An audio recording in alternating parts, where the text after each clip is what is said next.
Okay, what we got here is the Amp Academy software. I'm going to show you the new things that happen from the firmware update. First thing is you end up with a bunch more uh, simulations of amplifiers.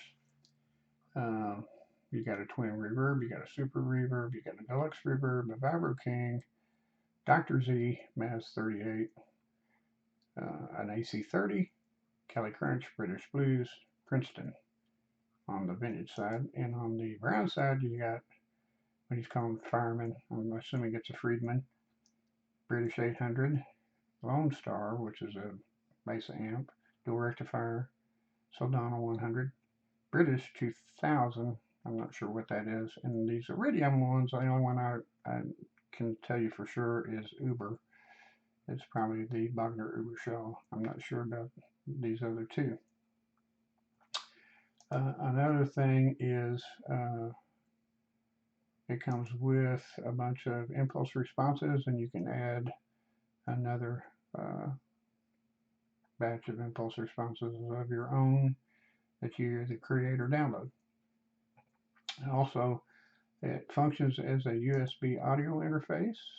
You can have it be the input and the output, or just the input. If you're working with your DAW, you can have your output be whatever you have. In this particular um, computer, I have an Inbox 2 hooked up, and I can use it uh, for the output. Uh, so it's pretty cool in that regard.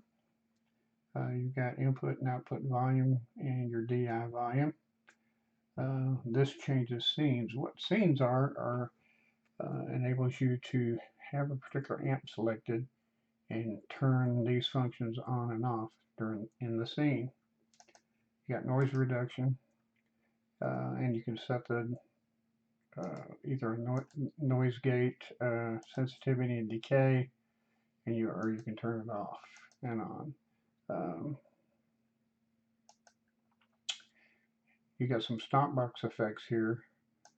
Um, you've got a compressor, you've got another kind of compressor, uh, Katana, RC boost, AC boost, tube screamer, morning drive, red dirt, and crunch, and you've got controls for each one of these things. Um, and you can have them turn on or off.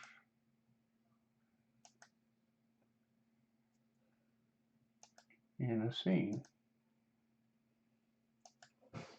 So here's all your different controls for the different stop boxes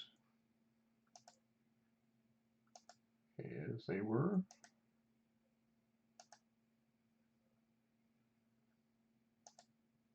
Okay. Then got amps. That's either having the amp on or off. Impulse response. You can select different impulse responses. You're not stuck with what that particular amp pulls up. You got EQ.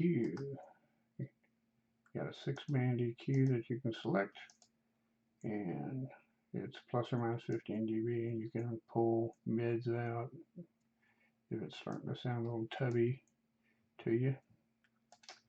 And you can turn that on and off here as well as, and then you can reset it.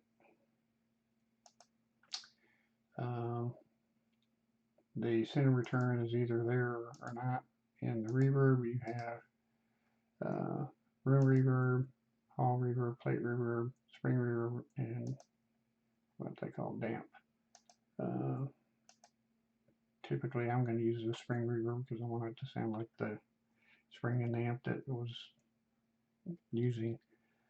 And so those are those controls. Then you've got on the unit itself, you've got controls, and I'm turning it on the unit itself, and you're seeing the software change.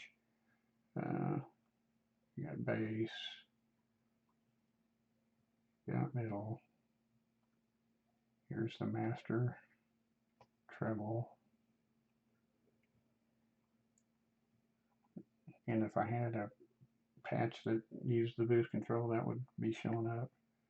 I can change the noise reduction. I can turn the bright switch on and off from the unit. Okay, down here is the direct out, whether it's in or out, and that's controlled more from the back side than the front. And I can turn off the impulse responses, or I can turn the DI on and off here.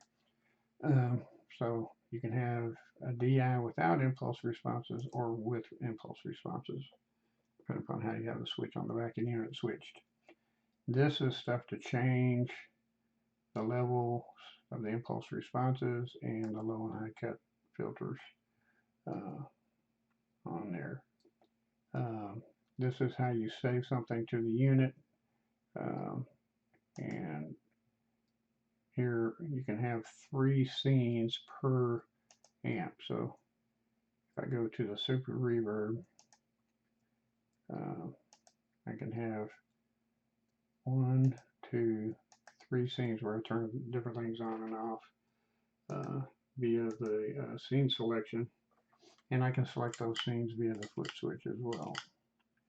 And if I switch this switch, it switches to the other amps, and then I can have scene on each of those. So I have 3 of A and 3 of B, so I have 6 combinations I can access immediately from the foot switch part. If I switch these little mini toggles up here, I get different amps that I've picked as the next amp in the line. I think I was at one point had this be the AC30 and it got changed. Now if I want to save that, I just hit that and it writes it to the memory. And then I can select the scenes here with the the switch on the top of the unit, but it's easier to select them with the foot switch. If I hold both buttons down, it puts it in bypass mode, and I can switch it back in. It has a auxiliary in jack and a headphone jack on it. So if you're using it as a recording interface, you can get all that stuff going. So that's pretty much everything that's changed in the unit since video that Pete Thorne posted. It didn't have he didn't have the firmware update.